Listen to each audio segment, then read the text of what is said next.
calling him, but he's not answering.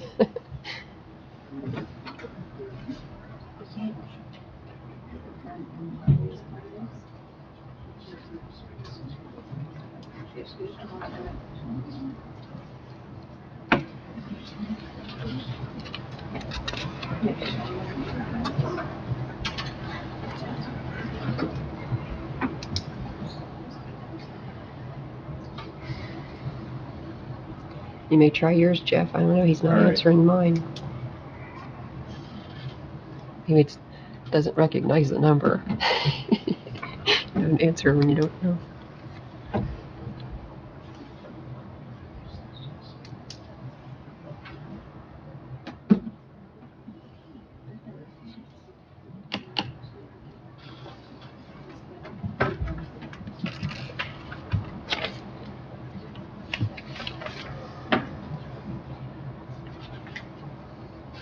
Hey, John. Yeah, I'm on. All right. Okay. John, can you see and hear me? I can't see you, I can hear you. And I'm on. Can I see if I can? Can you see John? Okay, there. Yeah. Okay. Yeah. All right. Okay. All right. Sorry for the delay, guys. I think it was on our end. Can you turn your volume up? And is your volume all the way up? Yeah, that's as high as it'll go. I can see this. All right. All right. Test. Is this working? Anyone? Yes. I can hear it. Can you put? Yeah, there it's working, Thank you. but you may have to put it towards your tablet or whatever. Okay. It's time to call this March 14th Madison County Planning Commission meeting to order. We're going to start out with a prayer. You ready? Lord, we are thankful that we are here today, and we have this opportunity to discuss meetings, in this meeting, things relative to the Madison County. And we pray that you would give us the wisdom to make good choices, good decisions.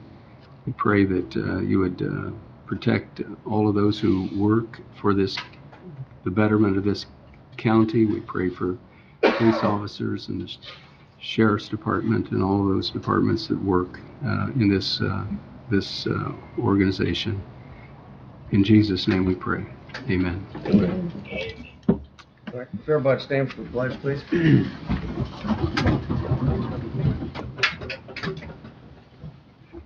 I pledge allegiance to the flag of the United States of America and to the republic for which it stands, one nation, under God, indivisible, with liberty and justice for all.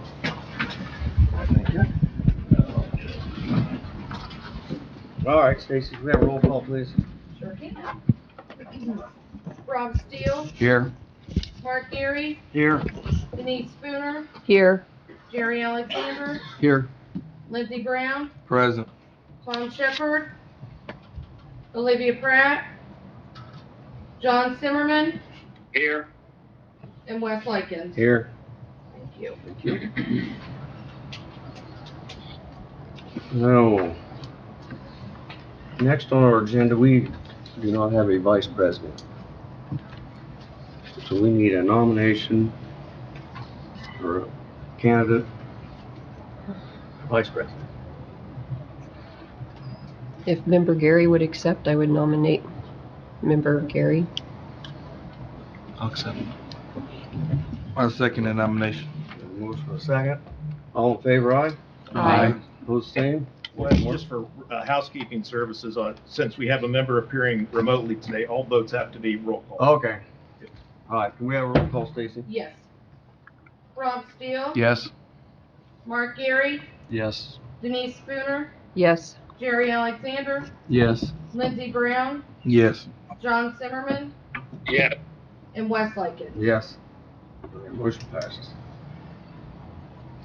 Okay, next, the approval of the December 13th, 19th, and 19th board minutes and January 10th board minutes. Are there any addition or correction to any of those minutes?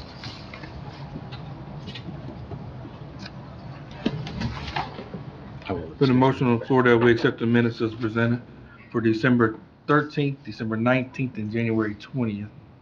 Is there a motion? Second. Is there a second? Denise? Can we have a roll call, Stacy? Yes. Rob Steele, Abstain. Mark Geary, Abstain. Denise Spooner, Yes.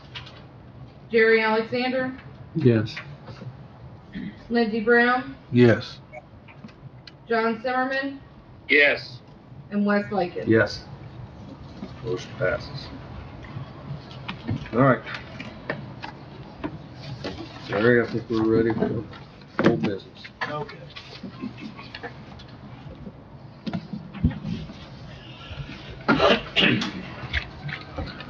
Hi, good morning. This is a continuation of the hearing for petition number 22Z005, petitioners Kelly Drews, 705 East School Street, Anderson. The request is for a rezone from light industrial to general industrial.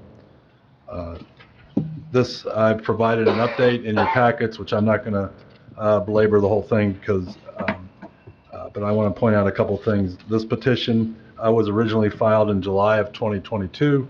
Has been heard a number of times beginning November 7th, 2022 and December 13th, 2022, which both of those meetings were continued.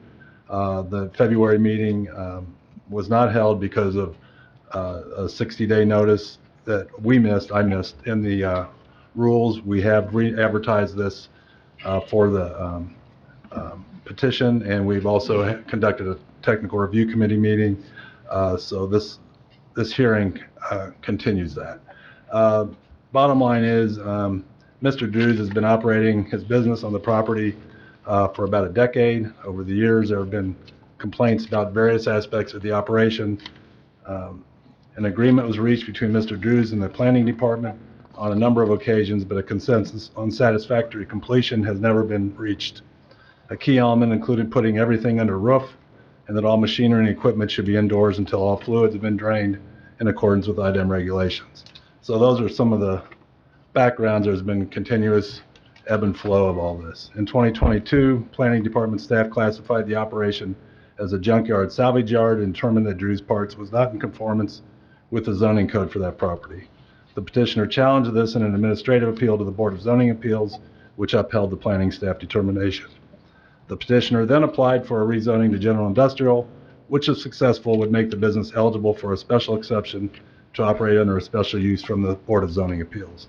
So if this rezone passes, then the petitioner would need to go to the Board of Zoning Appeals to get a special use to operate. So that's kind of the background. I stated at the last meeting the staff position is unfavorable. I don't think continued emphasis on heavy industrial at this location is good for the community, either Madison County or the city of Anderson in the long term. The technical committee did review this project, and they provided a support for a favorable recommendation, citing the investment over the years in the property, citing the fact that there's and within a fairly near proximity, other locations with industrial or semi-industrial use. The options for the Planning Commission: the Madison County Plan Commission can send this to the commissioners with a favorable recommendation for the rezone, with an unfavorable recommendation for the rezone, with a neutral recommendation for the rezone. The Planning Commission can suggest conditions to the Board of Commissioners. So once this happens, whatever zoning this occurs, staff proposes to address the following issues: all conditions placed on the property, outstanding complaints, review of buffering, landscaping, and other site-related code issues, other issues on the properties such as storage buildings, and then finally, environmental concerns. If there are ongoing problems with resolution of issues, the county's enforcement and penalty process will be followed. That's my presentation. Thank you. Thank you. Okay, this has already been heard publicly, so I think we're now ready for a motion. No, we got comments too. Because I think there still need to be public comments on this one because, and I'm speaking from Lindsey Brown, because there shouldn't be a reason why we should even be hearing this when we actually have did it twice with unanimous decisions on voting for this project to be done to code and be presented to code. So we shouldn't even be hearing it for a rezone because I mean, you can't even complete what you were supposed to be done in the first place. So becomes a sad thought to me that we are here for a reason is for laws, to follow regulations. We're supposed to be by the book. It's black or white. Simple as that. Either you do it or you don't. If you don't do it right, then you ain't supposed to conduct business in our community. That's all it is. And if we do this for one individual, then we open Pandora's box for multiple people to come through that door. It's either you're right or you're wrong. When we took the oath, it's to be right or wrong. Not the I feels, I needs, well, he spent money on this. That's the cost of doing business. And for them I'm going back to what you said as far as the technical review committee to say, because he spent some money on investing in the property, they're gonna give it a favorable recommendation. That means that they didn't uphold their job right, because it ain't about how much money you spend, it's about completing the job and making sure the job is done completely correctly. Now, when we just had this little bit of rain, I sit there and watch water rush all around a pond. Actually, it's not a pond, it's a hole in the ground, because the pond will hold water. Rush all around it. It's creating another valley down the side of it between two culverts, which is nothing but mud coming to my property. And I'm not making this personal, I'm making this it's right or wrong. So we shouldn't even be hearing this because we already gave 2 unanimous decisions to say, do it right. If you don't get it done correctly, then you get fined. And I think we have been over our backwards for the last 2 years of going through this. Now, I didn't know who he knows. I'm being honest with you. To get this to go through, I need to know who he knows. Because this shouldn't be happening with nobody. This should not happen in our community, point blank, for not one individual. Nobody is better than the law. And if we do this and hear this, we're saying somebody is better than the law. Lindsay, are you making a motion to open public comment again? I'm making a motion to open public comment. I will second. We have a motion, we have a second. Hey, Jared, do they need to reopen public comment since they've renoticed it? No, the meeting was already commenced and then convened, so it would be up to the commission whether they'd like to hear more. It's the same hearing that was originally started back in November. All right, we have a motion and a second. We have a roll call, Stacy? Yes. Rob Steele, No. Mark Gary, No. Denise Spooner, Yes. Jerry Alexander, No. Lindsey Brown, Yes. John Zimmerman, No. and Wes Lightgev. No. Motion failed. May I ask a question? I apologize, just a procedural question. No. So the new findings don't change the fact that you don't need that? Do I now? You can continue. I have a couple questions then for Larry. I would like to find out about the IDEM issued violations that were given in November 2022. How does the county receive those reports? Why wasn't the Planning Commission made aware of them in November and December of 2022?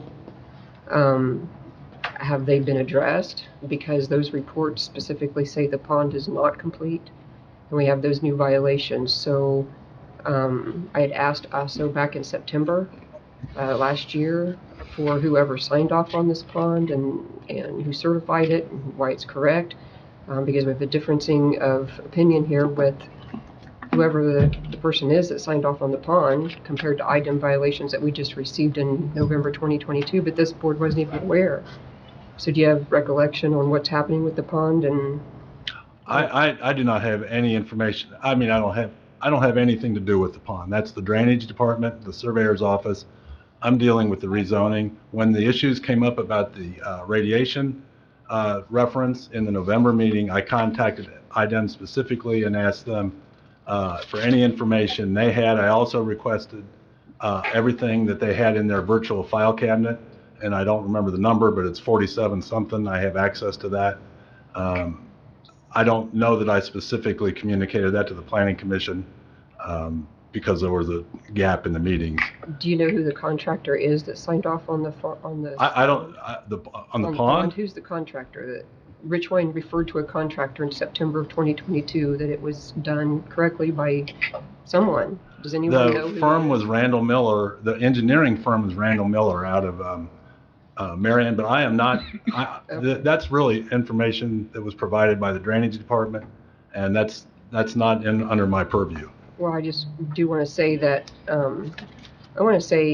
I took my seat in September of 2021, and I've read every email, looked at all the photographs here, and I have my book, the Madison County Plan Use Code book, given to me by Brad Newman. I've looked this up. Section 13.7 addresses ponds and lakes over 1.5 acres, and it does fall under the zoning ordinance and the Planning Commission.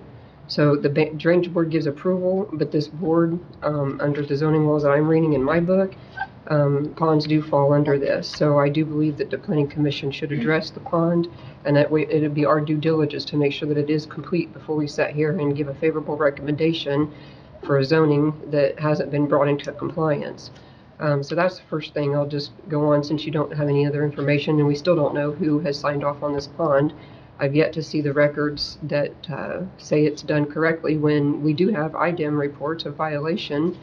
I do have those too, and I had it highlighted right here that what they said about the pond. So let's just say that real quick, that it was unsatisfactory on riprap spillway that was installed. The silt fence has been placed at the bottom of the pond. It's not satisfactory. The pond does not appear to discharge frequently, and the measure is necessary on bare slopes on either side of the berm. So all of that has failed, and so there's that. I will move on to my next question here. I also wanted to understand your findings, because you're given an unfavorable recommendation, and there's 5 findings that you gave, but all of those findings actually support the project. And so I wanted to know, did you write those findings? Yes, I wrote them, and I was consulted with our attorney and reflected on the findings that way. Okay, well, there's 5 of those, and on A, what you stated, I want to just say that the near future isn't what planning addresses and is looking at on long-term uses of this parcel, and I believe you kind of said that. It was one of your reasons. But A contradicts what you just said earlier about the report. But B, where in the county has the government voted to establish a junkyard in a residential neighborhood?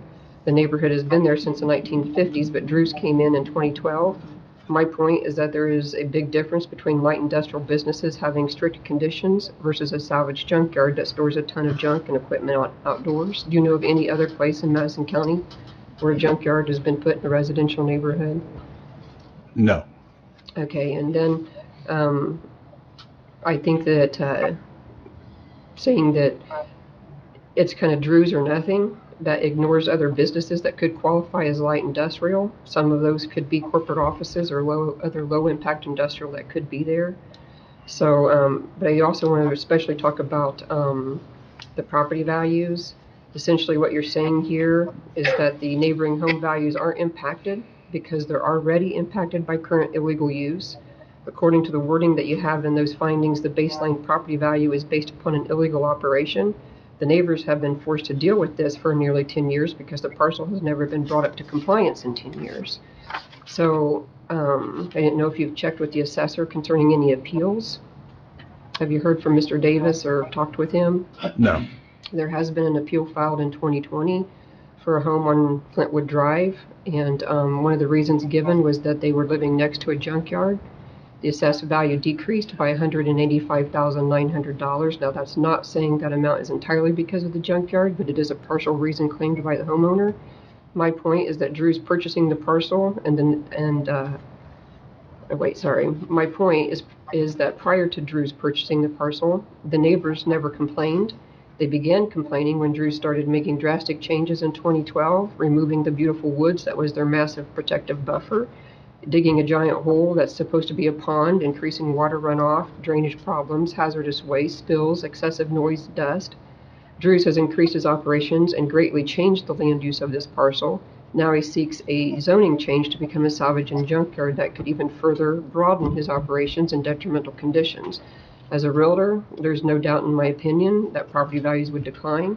Another realtor back in November already submitted an affidavit stating her opinion, and I agreed with her back then last year after reviewing that. And I've cited my own studies. Since 2019, I have dug deeply into eminent domain damage studies on all kinds of detrimental conditions. I will say that, I have several studies on these things that I have given to this planning department. I would go further and say that lack of oversight of the planning department to allow the illegal non-compliance to continue has only furthered these detrimental conditions. They could have stopped major land works there and didn't. And like I said, I've done a lot of studies on this. I've even worked with Mr. Graham in the past on another thing happening in Madison County that affected another neighborhood. And I've studies to show detrimental conditions such as flooding, drainage, power plants, drug treatment centers, smelter plants, and more that negatively impact the property values. A view shed can increase your property value by 20%. So is there any facts that you have with your recommendation or the finding on that on property values increasing or not remaining the same? Do you have anything? Okay. And Section E is the last one here, and I actually take the most offense to Section E, even though property values really gets me pretty stirred. But if this was a responsible development, we wouldn't even be here today, because a responsible property owner would have been following the ordinance and would have obeyed the plans laid out by the past 2 planning directors in a timely manner. And that plan was voted on and approved unanimously by this board twice. First under Brad Newman and second under Rachel Christensen. So I reiterated that again, that this board made a unanimous decision in favor of a plan to bring Drew's parts into compliance, and it hasn't happened for over 2 years. We tasked our planning director to do that and carry it out. But furthermore, a responsible planning department would have been enforcing the plans that they unanimously voted on and approved. Here we have a nearly 10-year track record of an illegal business operating in violation that has failed to comply with deadlines and the plans that were given him. So to say that there will be more anticipated restrictions, because in your report you anticipate if this comes back before the BZA or even this board can place more restrictions on Drew's, I just find it laughable when he has refused to comply with the restrictions that have already been placed on him by 2 planning directors with this board with unanimous support.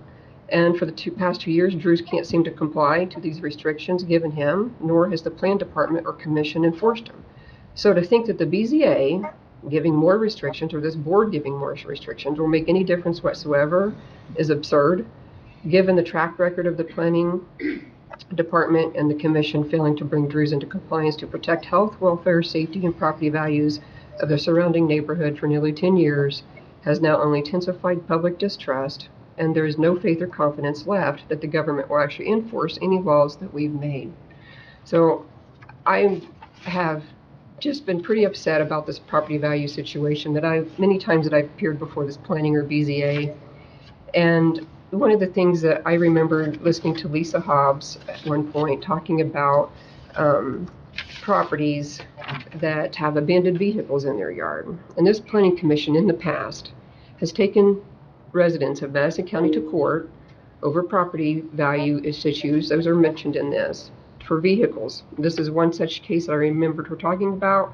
And Section 6 on this, that the above described conduct of this defendant is offensive and dangerous to the health of defendant to others living in close proximity, detracts from surrounding property values, and the plaintiff has no adequate remedy at law. This is a case where our plan commission has taken people to court for abandoned vehicles in their car, and yet we have a salvage junkyard operating nearly 10 years that is drainage runoff, numerous photos of dust, noise increase. The one neighbor that lives the close, the elderly mother, has dementia and her home shakes when they work there all hours. I mean, this is just going on, and I'm just very upset that it appears to me that some people in this county have their property values and things taken care of, but others do not. And this board needs to make the same decisions impartially, consistently to all residents in the county.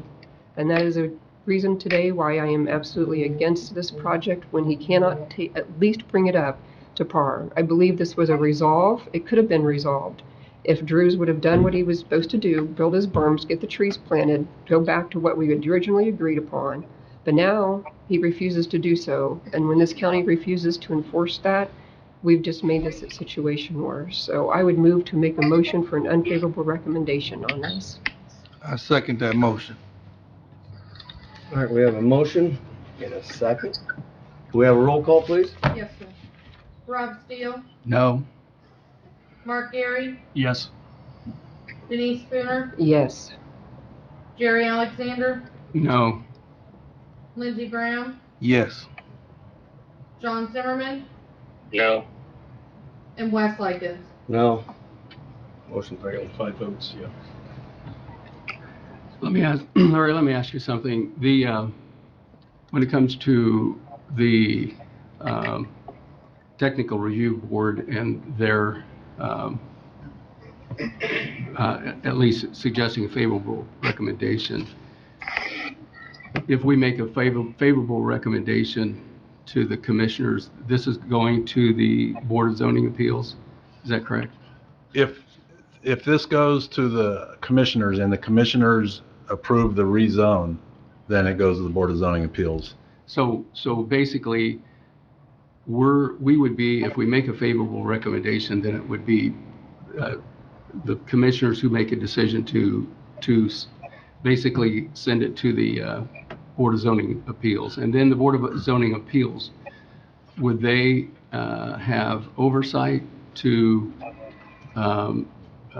pretty well lay down a suggested route that this will take? And you know, it's important for, if people feel that there's non-compliance, it seems to be important that we do have the some means of holding Drews accountable to certain things. But we, at this point, I don't know that we really know until the Board of Zoning Appeals actually hears the arguments, that they'll be able to set up a restrictive plan in terms of how they're going to be held compliant. That's my question. Yeah, there's two issues there. We have, since I've been here, put into place a revised enforcement strategy. And a key part of that is the Board of Zoning Appeals. And you're correct. I'm not sure how this ever actually got in front of the Planning Commission as trying to work through the problems on the site.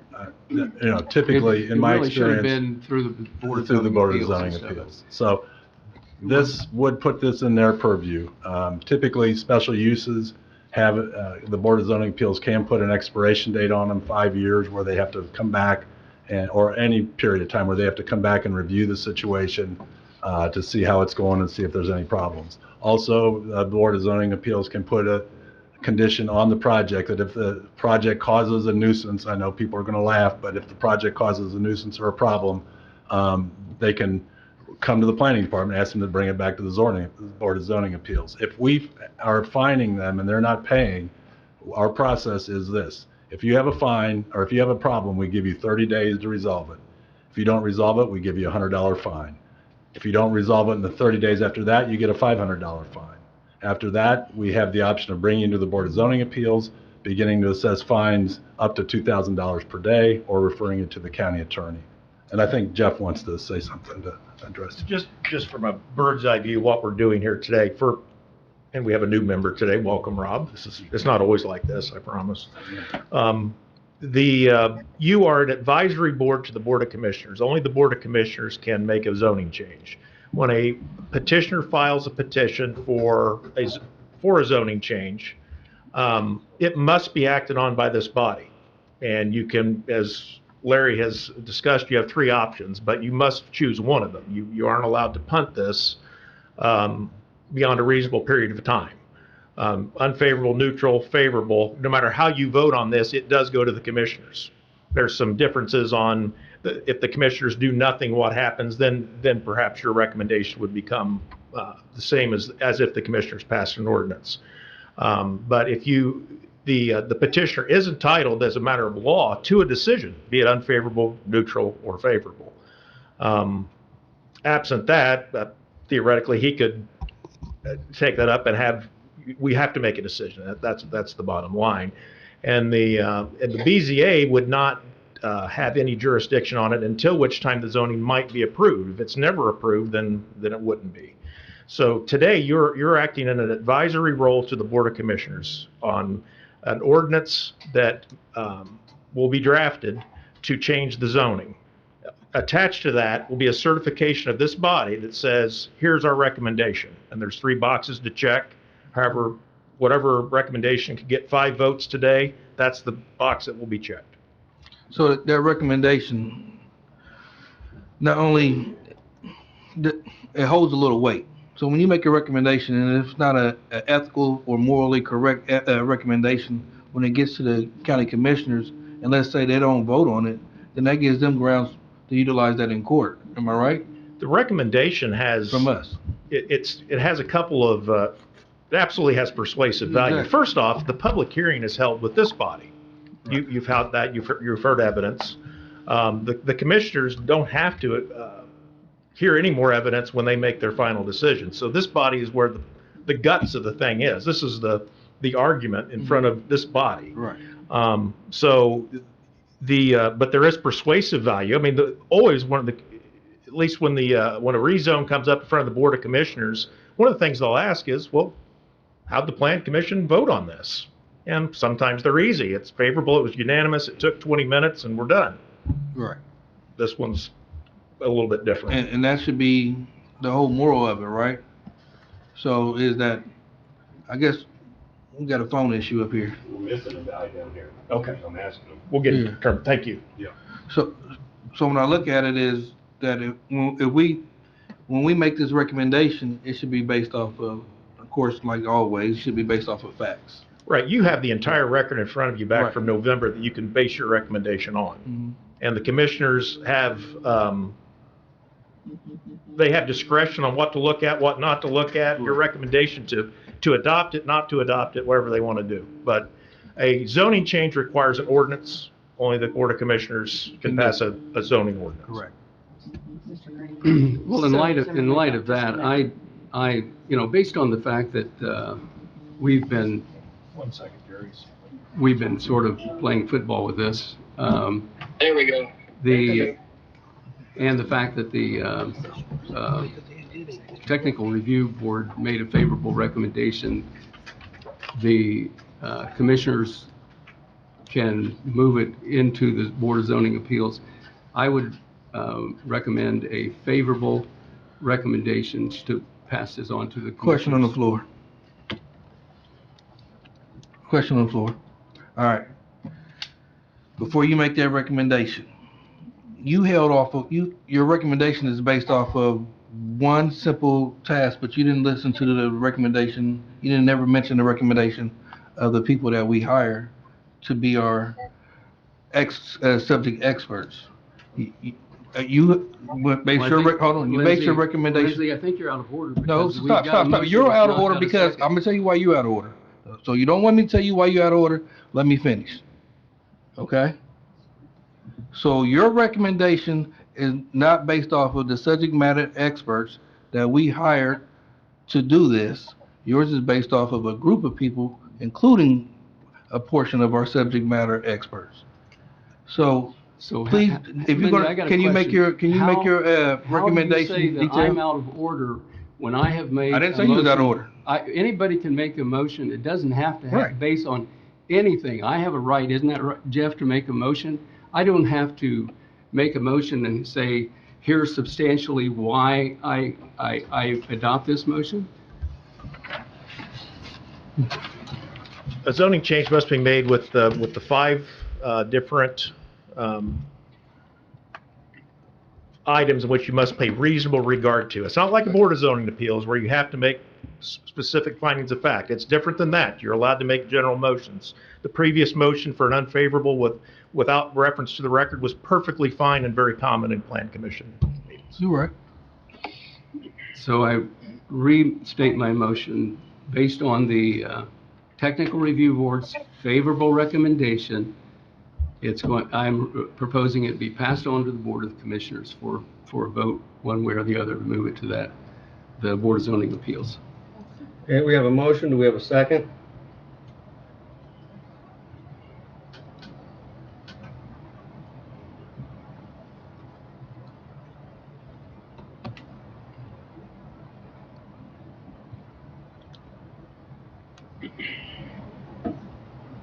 I'll second.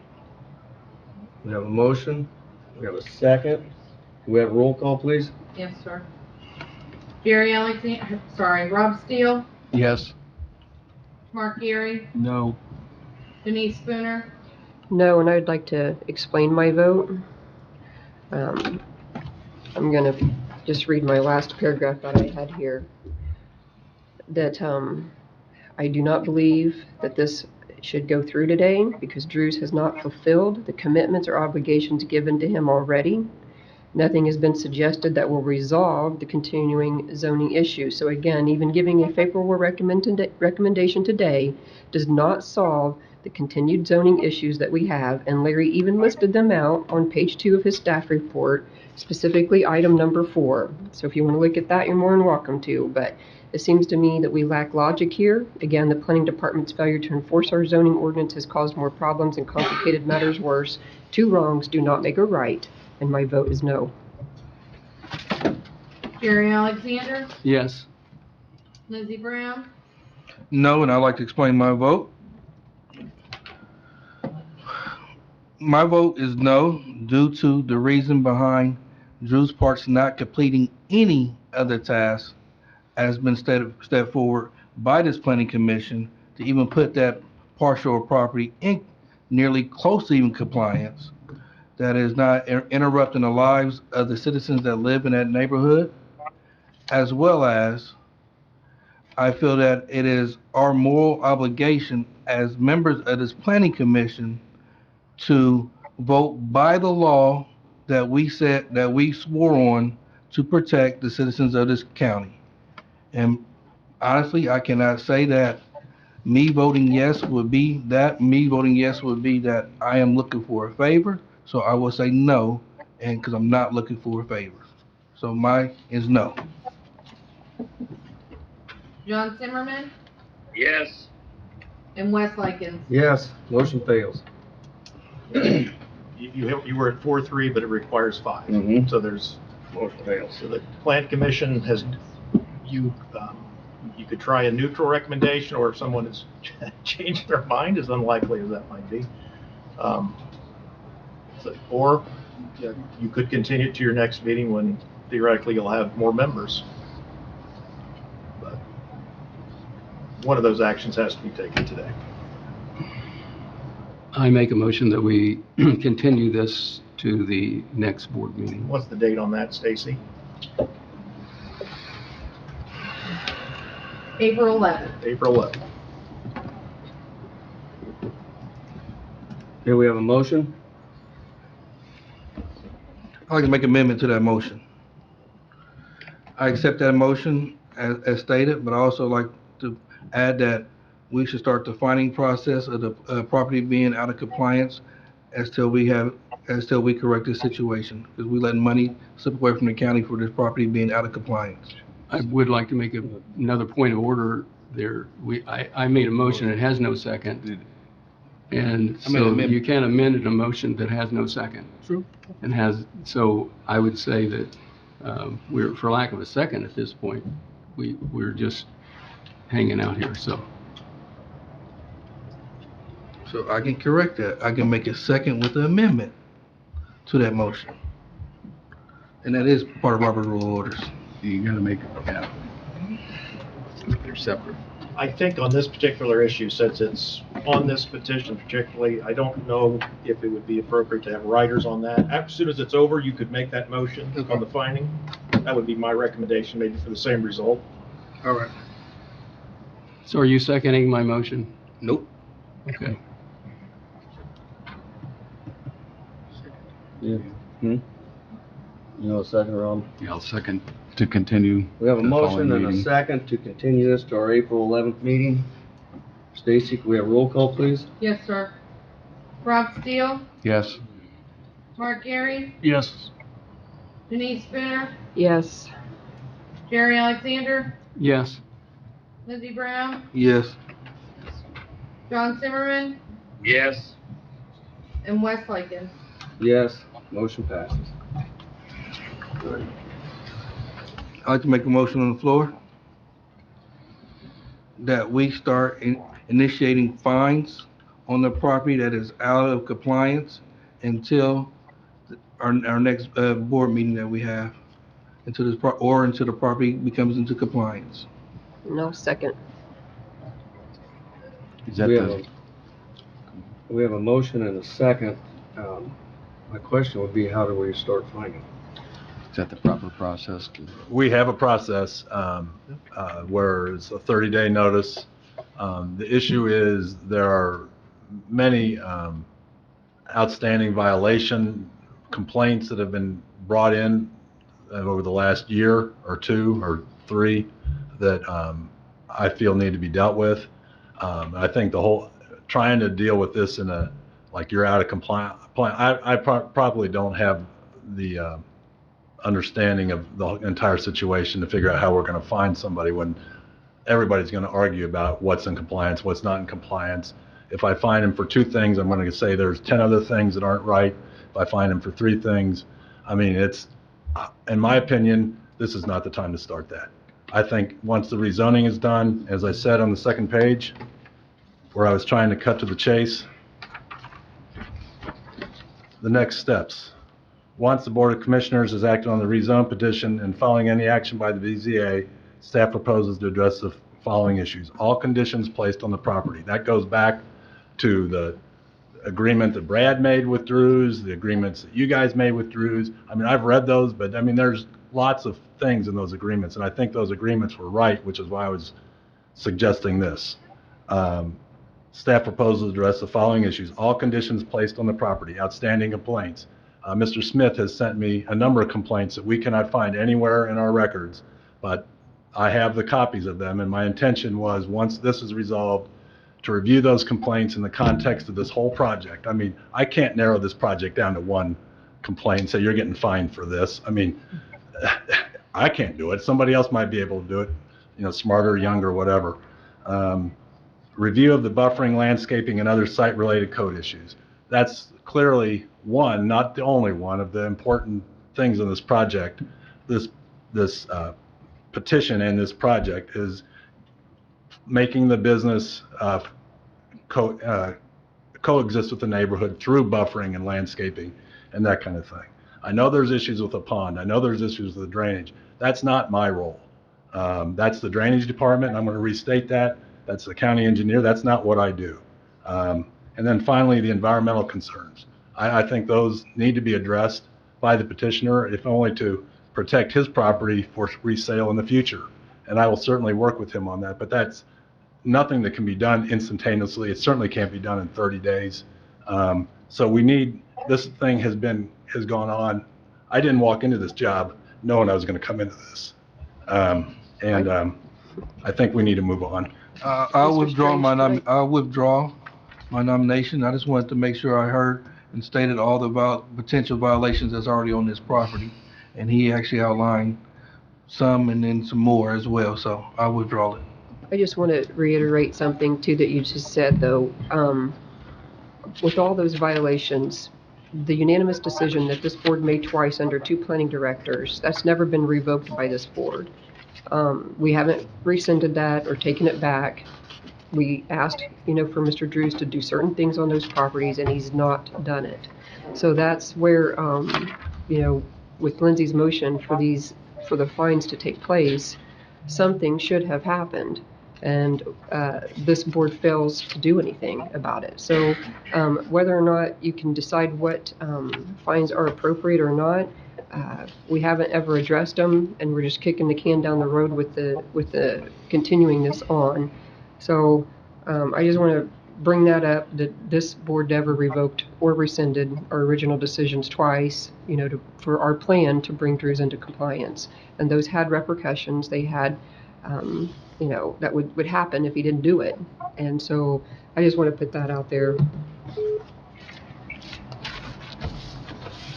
I also want to state that everything that I brought today, I'm going to give to Stacy and have her add it to our meetings today. There's my complete statement that I prepared, so I'll just have her add that to our record or whatever we need to do. It's here for anyone to see. I brought the studies that I have and all of my data, so if you want to take a look at that, that'd be great.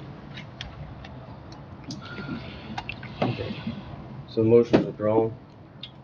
So, Yep, I just wanted it for records. Thank you. Thank you.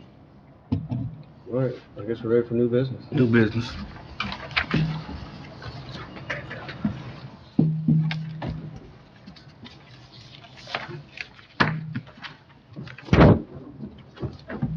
Yeah.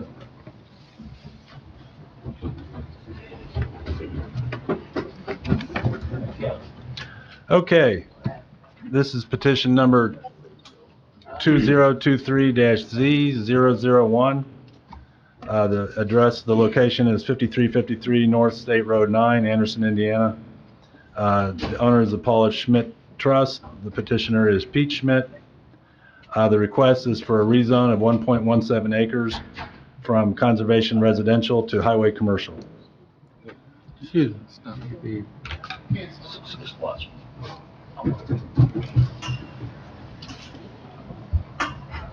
Hold on. Yeah, I'm waiting.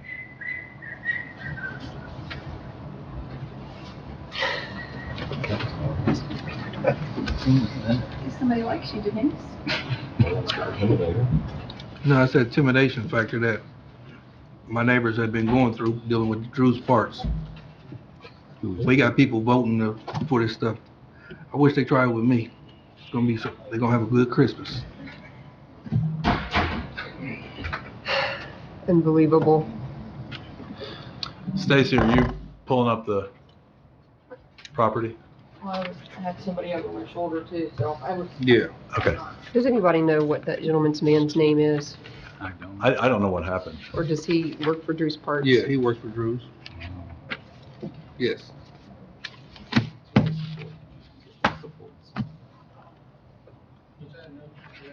Pardon me, Mark? Did he say anything to you, Denise? Yes. What did he say? He said he was just standing here he acted like he wanted to talk to me, and then he just said, I'm just going to stand here for a few minutes and listen.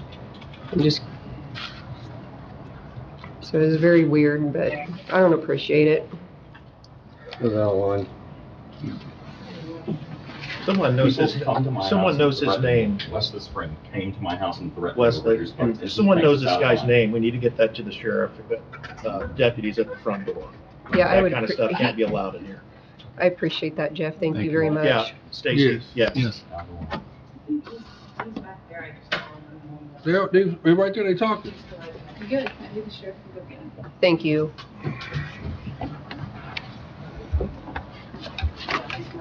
I'm sorry, before you guys proceed, the next meeting where this has been continued, will public comments be available during that meeting? It's up to it'd be up So to it'll be the voted on again? So- Yeah. Okay, thank you. You're welcome, bro.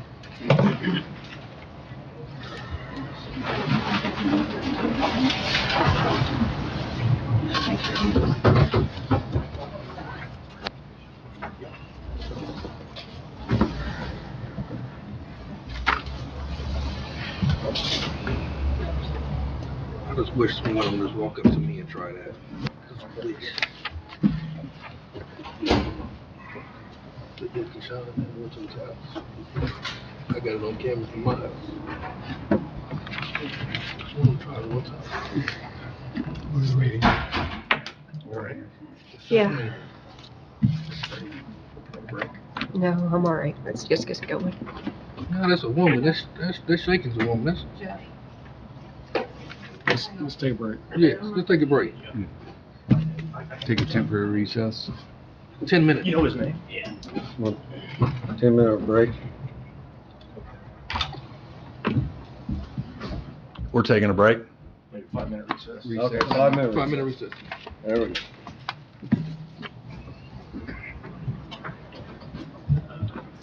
You have lifetime carry permit, just putting that out there. You and me both, Benny. Unreal. You and me both.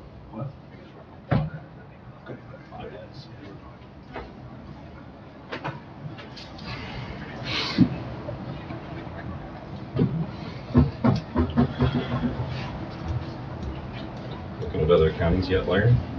Looking at other counties yet?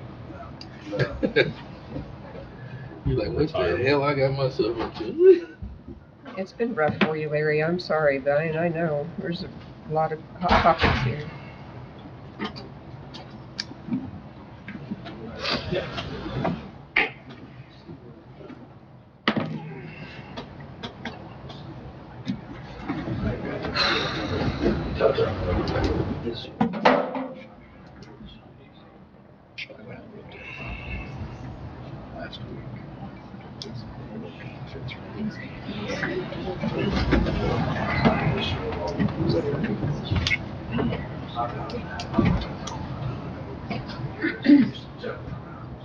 No.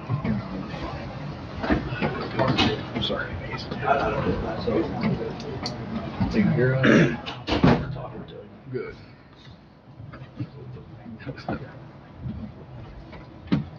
This stuff happens quite often. Never seen him before ever. Really? Oh, he's been here. I've seen him, I've never seen him. I'm not sure. Thank you.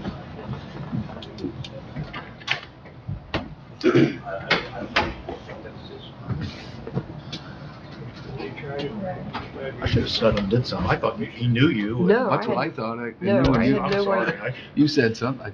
That's awful weird for like or knowing her. Don't worry, Denise, I recorded it. Good. I don't know who he was. I had no clue. I was considering dunking under the table, but I'm thinking, they got security. They totally. I wear boots a lot, so they make me lift my pant legs all the time. The So I'm sheriff's thinking, department did say that they're always viewing the room. yeah. And so if someone makes a gesture, Yeah, they'll, but he's been even if they're walking- not here, they'll come in. Walking Okay. around the whole time. So All right. Ready, everybody back? Everybody Well, the ready? petitioner ran his daughter out to his car, okay. so he should be back any minute.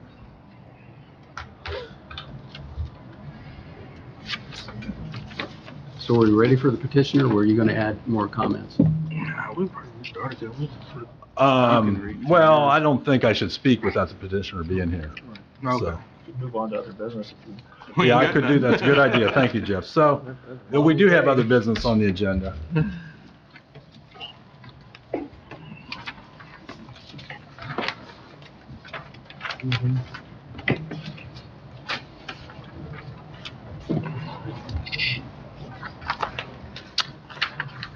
Okay, first thing I wanted to update you on is the solar ordinance update, and I have been meeting with a subcommittee, which includes John Zimmerman, Denise Spooner, and Olivia Pratt, for this solar ordinance.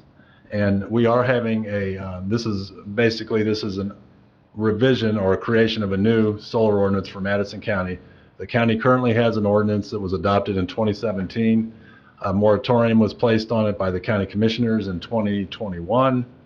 The moratorium was extended at the end of 2022, and I was asked to start developing or redeveloping or revising a new ordinance with them. So with that, I do have this subcommittee I'm working with. We are having open workshops or open houses to get public input from the solar ordinance the week of April 10th. There'll be 4 nights of workshops from 4 to 7. One of them is 3:30 to 6:30. I can't remember just because of library hours. But they will be in Alexandria in the 4-H Fairgrounds, in Pendleton at the library, in Anderson at the library, and in LaPel at the Anderson Library in LaPel. So we'll have 4 workshops. They'll basically be the same thing for every workshop. You're welcome to come. If you are going to want to come to one of those, that would be great. Let me know so I kind of know who's going to be there. I have no idea what kind of crowd or lack of crowd we might anticipate. We are advertising this in the newspaper. I am going to do some emailing blasts to various people that I have, all the township trustees, the Summitvilles, all the different little smaller communities that do have organizations. I will make sure they get a copy of the poster. We do have a poster out on the in the hallway. So that's the idea, is to get this ordinance going. We do have the revision that was previously drafted we're kind of using as a starting point, and then moving forward. What date you said you want to start that? It's going to be April 10th. Well,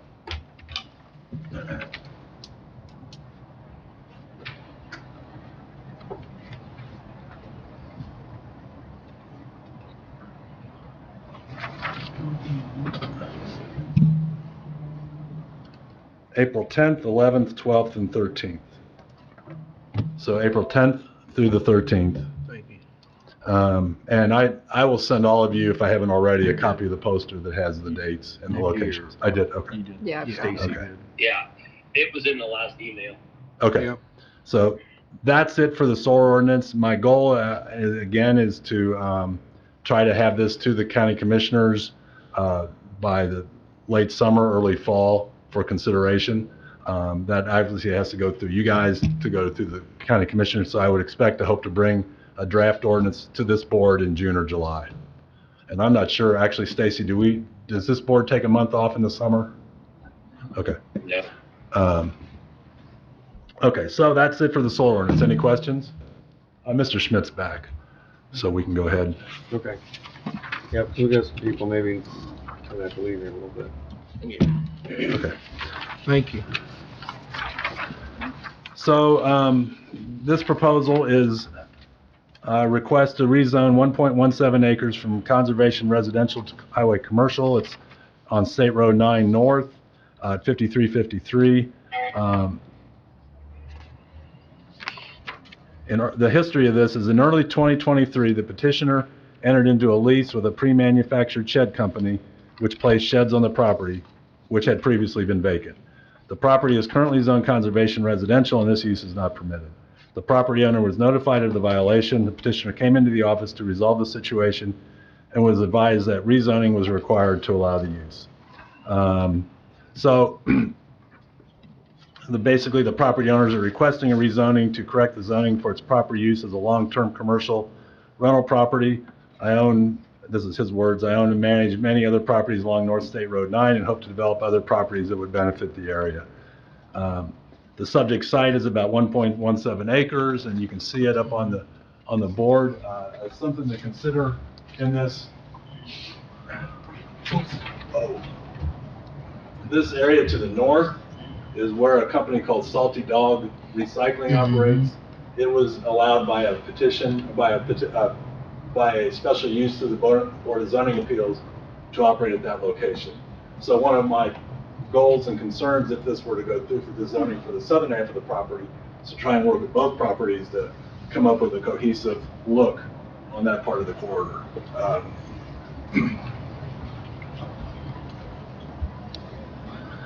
The basic site information, the site has 1.17 acres. The parcel is 460 feet of public road frontage. The petitioner does have stated that he has permits from the state for the driveway onto the property. The parcel is not located in a floodplain. It's an area of a mix with commercial, quasi-industrial, and residential development. Directly across the road, Stacey, if you can turn on the zoning layer. So directly across the road is a milk company. I can't remember the name of it now. I drive by it every day. But you can see that's zoned general commercial. The proposal is to zone to rezone this parcel to highway commercial. That I have the use that he's doing, this sheds, I have classified as an auto industrial type, major auto sales in our code. It's the closest thing we have to this type of activity, and that will, zoning this highway commercial, I believe, meets the intent of the zoning. The uses are fairly similar to the general commercial. Some of the advantages are that he will be able to start immediately. He will have to get a Board of Zoning Appeals variance for operating without a sewer and septic, or without water and sewer on the property. I told him if the rezoning goes through that he could start to operate pending acceptance of that, pending that Board of Zoning Appeals, because spring is the best time for these guys. I mean, this is their time of year to operate, so I think if the zoning goes through, I think it's appropriate for him to allow to operate. I apologize for that. So now so number 5, the current use, sales lot for sheds, has been classified by the staff as auto-oriented uses, large scale, reflecting the current and past use of the parcel. Mr. Schmidt is here. The parcel has primarily been used for auto sales, auto repair, auto various things. The comprehensive plan for the parcel identifies this parcel as residential conservation. Our zoning category for this use in the Madison County Code is conservation residential, which is seen as a transitional area between higher density residential and commercial development and agricultural districts. The county ordinance requires that all commercial businesses be connected to public water and sewer, as well as meeting all requirements for a general commercial zone property, and as well as the corridor overlay district. This property is in the corridor overlay district, highway corridor overlay district, and that will be one of the things we'll be looking at if the zoning goes through and he applies for a permit.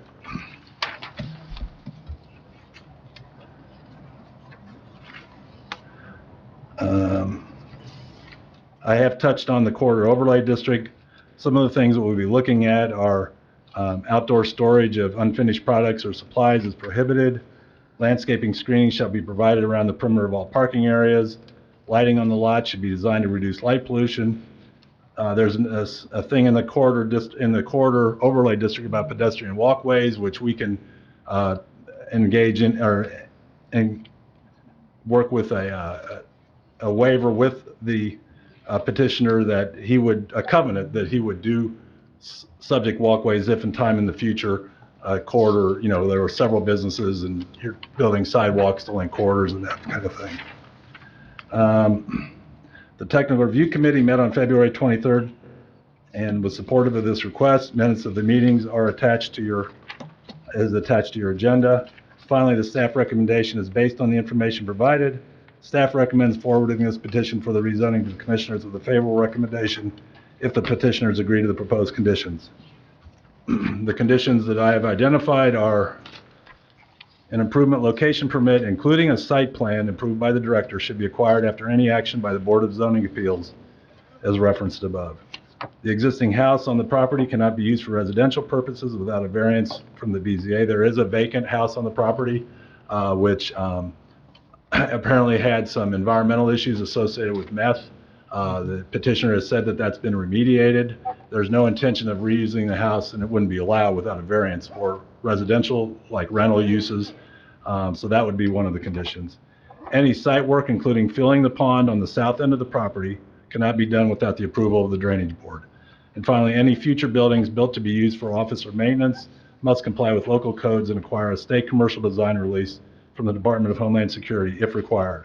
A letter or email stating that a CDR is not needed would satisfy this requirement. So in general, I'm in favor of this petition. I think it complements what's been there. Currently the lot is vacant. Well, it's not vacant now because the sheds are on it, but it has been vacant. I think it's a positive use, and I think it allows this petitioner the flexibility to do other things similar to that if the shed thing doesn't work out. I don't know how stable those businesses are over the long term. So that's the report. Thank you. Any questions from the board? No. Would he have to come back to the BZA if they do change and go from the sheds to something else? John, it'll depend. If it's zoned highway commercial, there's certain things that are permitted, so it wouldn't have to come back to the BZA. But generally the things that are permitted, the only thing that would be at issue is a truck stop, and its site's not big enough for anything like that. Okay. When I say truck stop, I mean a real truck stop.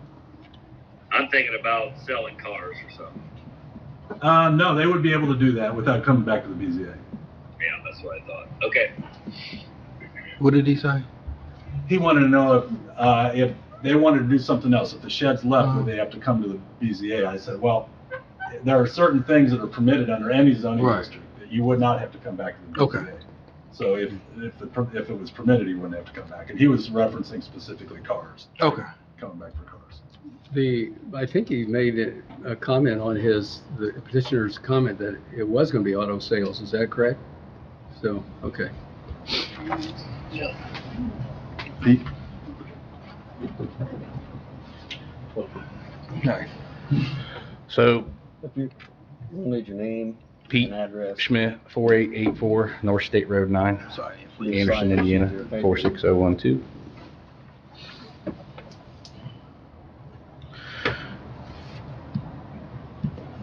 And I'm sorry, what was the question?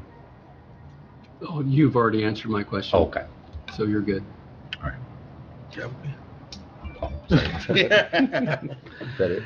So, you asked about, Auto sales. That was what I thought I read in his, that it was going to be. Were you just making that? I think Larry used that as a reference. Because it used to have auto sales. It used to. It has in the past. Yeah, I think in your handwritten comments, you had said auto sales. Yeah, car lot, sale of cars in the past. So Yeah, it's been a few different garages. Past, right? Yeah, there was a fellow that was there, see did the autos. to allow proper use of the property as a long-term commercial rental property, car lot, and then sale of cars. I thought you were emphasizing that. On your petition, that's what you indicated. When we bought it off the sheriff's sale in '05, that's what it was. And Okay. that's kind of the understanding we thought about the zoning. Okay, until we ran so into you were this just issue. saying that it was zoned the same way you're going to use it? Yes, sir. Okay. All right. So I rode past it. It looks a lot better than it did. Yes, I can say that. for It looks a sure. lot better. You do have a pond on that property though, correct? No. Oh, yes, a smaller pond that is just to the south of the residence Okay. was there when we bought it. Yeah, right And I there. think the comment in the technical review committee was looking at the whole area, not just the specific acre. And there's no issues with this pond, right? No. Okay. Oh, well, the comment was, again, was that I think Mr. Schmidt had talked about filling it. Yes, Maybe just, if I'm wrong. you know, And the that's comment correct. from the technical review committee was, don't fill it without talking to us. Yeah, I didn't Okay. realize it was in such close proximity to the drainage right there, that little bitty area. pond. So, Okay. my thoughts was just more property to be able to utilize. So, but we're not going to get into that filling of the pond at all. My only question was on the residents there. We have paid Hydrotech here in town to remediate that, and we have ongoing litigation with the previous tenant that is in there for thousands and thousands of dollars on the cleanup, and it's been okayed by the Board of Health before the rezone to re-rent it out, but it's bare bones inside. So my hope is to do something with that and not just leave it sit, because obviously it's not doing anything. So that was my question, and again with the pond, so that was my two questions. So I think it was answered in the response what I would need to do to change that. Mr. Schmidt, did you review the staff recommendations on the conditions? Do you have any problem with any of those four? No.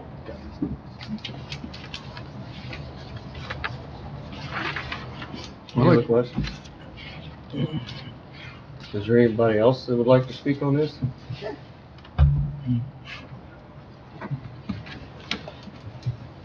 Lorraine White.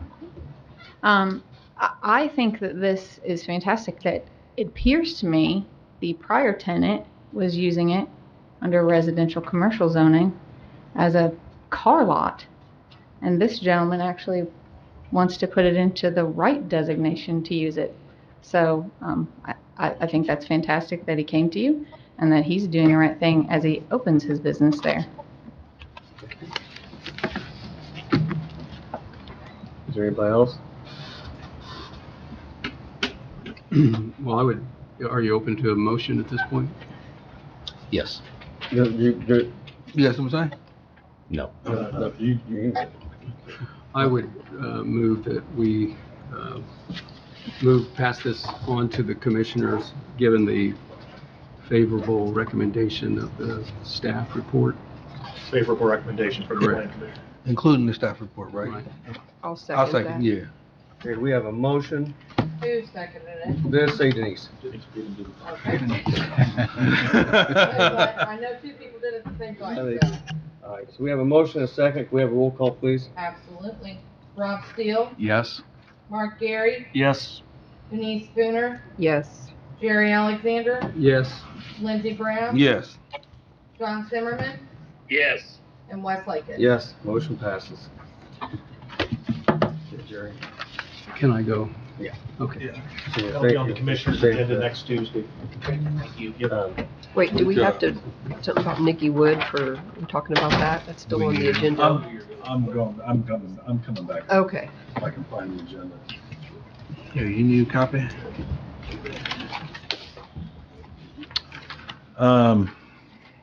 Second thing on the miscellaneous is development standards update. When we had the, actually it was when I first started here a few months ago, there was a subdivision proposal came through that following the resolution of that, I was asked to create some development standards for the county that would specifically reflect how subdivisions got developed, how they looked, what kind of siding they had, all that kind of thing. And not necessarily just subdivisions, but development standards, but the idea was subdivisions. I contacted Rachel Christensen, the former director, HWC, as a consulting firm. They work with a zoning firm that helps update stuff. I'm looking at them to provide some support in development of these development standards. I am not an architect. I don't presume to know, the difference between, in fact, we were at the last meeting and I didn't know that Hardy Wood was actually concrete.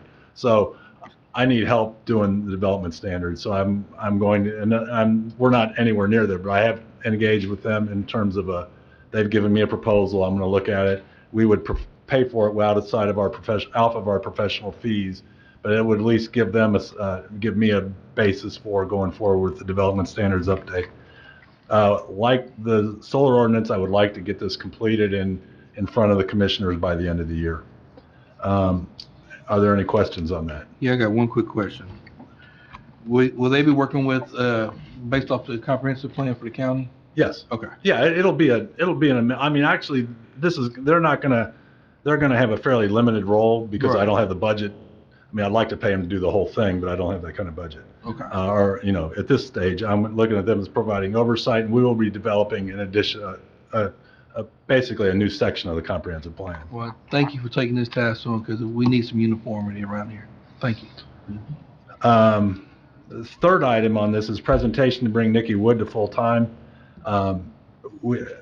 Nikki is a person who when I first went into when I started here in September, the first day I went in to the office, she was there, it was warm, welcoming front desk. And the next day I went, she was gone. Well, I found out she only worked Mondays, Tuesdays, and Fridays because of, she wasn't full-time. So over time, I've determined that it is necessary to have a full-time person in that staff. We have applied to the Personnel Committee through Beatrice Ramey to see if that can happen. In the meantime, we have run out of money to pay her from our part-time fund. So I am going to go to the council tonight to ask for a transfer from our professional fees line item to another line item, which Stacy can tell me what it is, to allow her to continue until such time as we hope that the Personnel Committee will have acted one way or another on her issue. And just to put in the light why we need her, Stacy was gone last week. She took her son to New York for a field trip, and we were really busy, so I had Liz trying to keep up with all the stuff that people were clamoring for, and so I basically took all the phone calls. I took like 64 phone calls over 2 days that basically took the entire day for me to deal with that. I mean, that's not every day. I mean, you could come in our office and nothing happens for a couple hours, but those 2 days, and that's partly spring, people are starting to do projects. It is almost impossible to do anything except deal with the people coming to the desk and the phones. So we really need that person, and I'm hoping to make that happen. Tonight, I will be coming to the council to ask for the transfer. The final thing, is there any questions about that? Real quick on this one. As soon as you get that report, can we call for a special meeting to move that process faster, to help them out? What report? I mean, as soon as if he gets the recommendation to hire, can we call a special meeting to get her hired? I think he can hire her. Oh, you got her? Well, but it has to go through, the Personnel Committee, and then it has to go through council to get. Okay. So you don't need our approval, right? No, Okay. no, this is just an information item because you're All right. my boss and Okay. the staff. We're doing a transfer from professional fees to get her through. Right, the just to that end of time. April. By which time Still we on a hopefully part-time that the basis, so. personnel process will have worked its way through. Council help out if y'all get here. I would just want to make a statement to support Larry and Stacy in the need for that secretary. I've been in there before and I've heard Stacy say, if I could just have someone answer the phones so I could get my work done, because Yeah. I do know those phones ring. And I know we're having a pretty busy playing department, so I agree.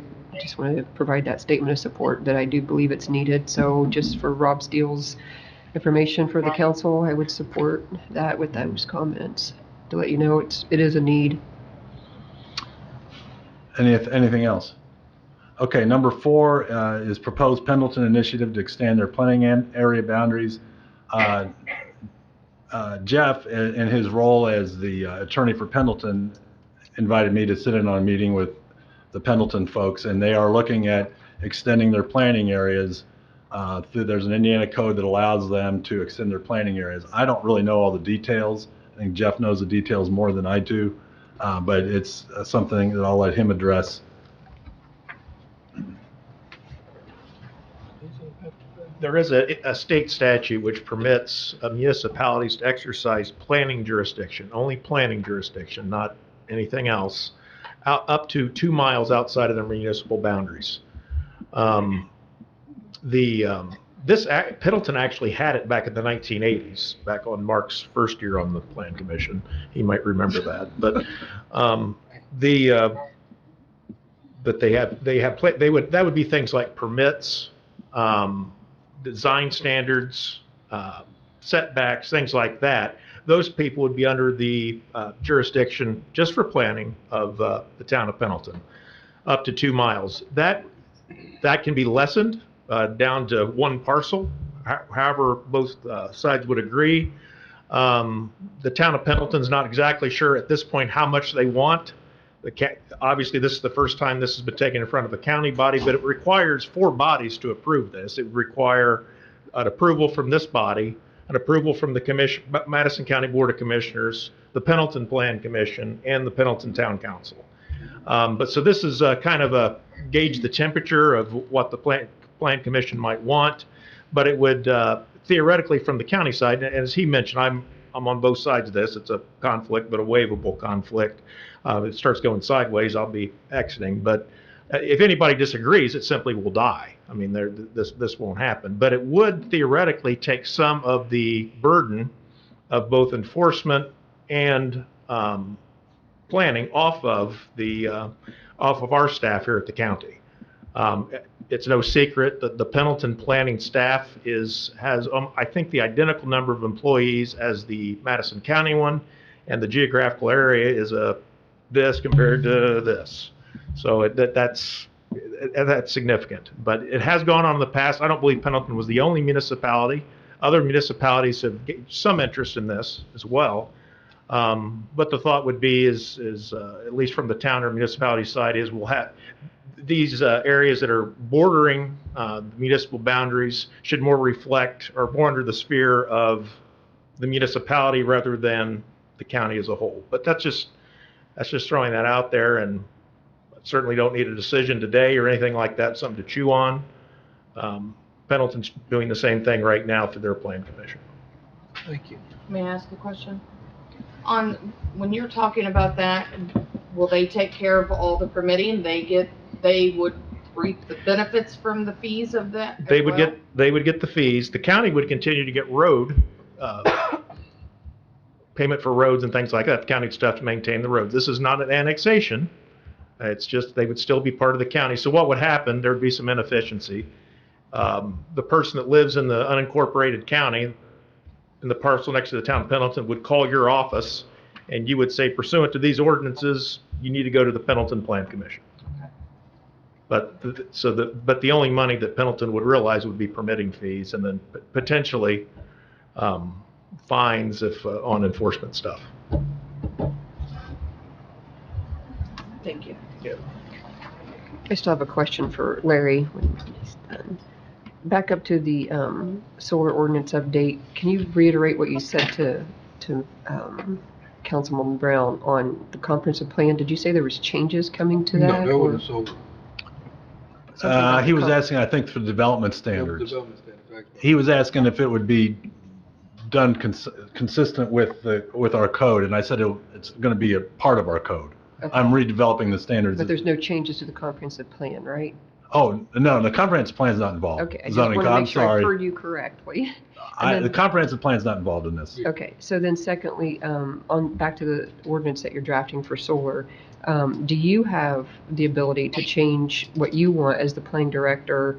You're tweaking this to what you believe, what you feel for the output, or the input from the community that you're getting at these meetings. You're making changes to this and presenting it to the plan commission, correct? You are going to make, The process is, for any text amendment to the zoning ordinance, the process is it needs to go to the plan commission, which then forwards it to the board of commissioners with a favorable, unfavorable, or neutral recommendation, just like any petition. okay, So I would present it to you, and then you being the group, and then it would go to the commissioners. right, but what you're presenting, it's not exactly the way Brad Newman originally drafted it. I may not have anything to do with that. Okay. I mean, I was Okay. given that as a starting point. I have the subcommittee, which you are on, Right. which is working with me to provide oversight. And whatever comes out of that then we're having the public input process. Then there will be a product that will go to the plan commission Okay. for consideration. Okay, thank you for clarifying. Anything else? Nope. So motion to adjourn? Make a motion to adjourn. Second. Motion second, all in favor, aye? Aye. Even though John, we got a roll call. Aye. We're done. Good job, Larry. Wes, don't leave, I've got one signature. All right.